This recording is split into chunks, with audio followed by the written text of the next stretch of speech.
Insellmilkom,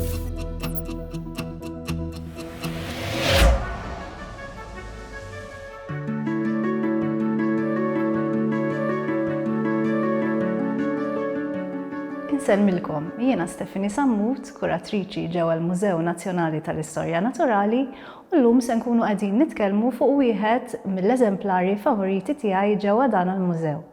Dan huwa l-Erq Sinjur, magħruf ukoll bħala Erq il-Ġeneral.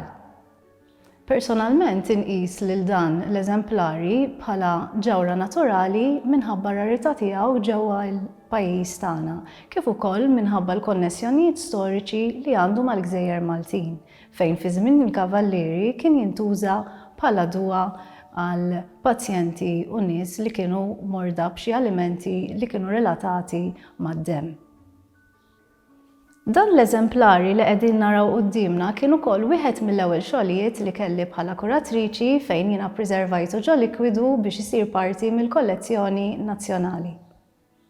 Fi żmien il-Kavallieri kienu jaħsbu li din it-tip ta' pjanta teżisti biss fuq il-ġebla tal-Ġeneral. Infatti, fl-1746 il-Gran-Mastru Pinto kien ukoll ħareġ dikriet biex ħadd ma kellu l-jett illi jiġbor din il-pjanta daqshekk prezzjuża. Din il-mediċina kienet tiġi tradizzjonalment użata minħabba li ġenet ta' żmien xi mard venerali bħal gonorrea u anke kontra id-diżenterija. Il-mediċina kienet tiġi preparata billi kien jinqata l-Erq Sinjur speċjalment fi żmien fejn meta kien jarmi l-fjur għaliex kien maħsub li l-aktar kien ikollu qawwa bħala mediċina, imbagħad kien jiġi mnixxef u wara kien jiġi mfarrak forma ta' trab u jiġi miżjud ma' affarijiet oħra. It-trab kien jiġi mħallat ma' affarijiet oħra u kien jiġi applikat bħala duwa fejn kien ikun hemm xi ġrieħi miftuħin li ma jistgħux jagħlqu. Dan għaliex l-Erq Sinjur meta jiġi maqtuħ joħroġ likwidu ħamrani illi jinxef malajr. Allura il-proprjetajiet astringenti tiegħu kienu maħsuba illi kienu jgħinu biex inixfu il-ġrieħi aktar malajr. Bħala mediċina kienet ukoll tittieħed bħala likwidu jew inkella xi xarba biex tgħin ukoll meta ikun hemm xi emorroġiji interni.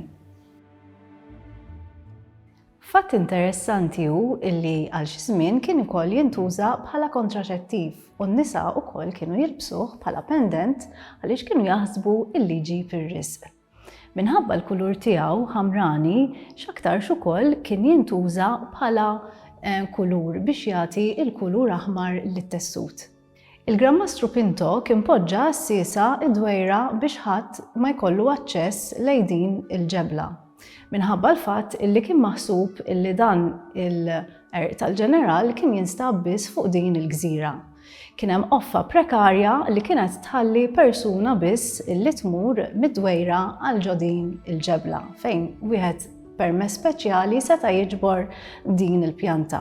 Tant kien meqjus bħala xi ħaġa importanti illi min kien jinqabad fil-possess ta' din il-pjanta mingħajr il-permess meħtieġ kien jeħel sa 3 snin għaddief mal-Kavallieri. L-isem vernakolari tiegħu fungu Malti huwa xi ftit qarrieqi għaliex fil-verità dan mhuwiex fungu imma huwa pjanta parassita illi tieħu n-nutrijenti tagħha mill-eruq ta' pjanti oħra. Fil-verità, lanqas insibuh biss fil-Gżejjer Maltin, jinstab ukoll fil-Gżejjer tal-Mediterran u anke f'pajjiżi oħra bħal Sardenja, Sqallija, l-Italja, il-Kanarji u anke il-Gżejjer Baleariċi u jinstab ukoll fil-Maghreb. Fl-1674 Boccone iddeskriva din il-pjanta xjentifikament u anke il-proprjetajiet mediċinali li fiha. Iżda llum il-ġurnata nafu li din il-pjanta ma toffrix benefiċċji mediċinali u kontraċettivi.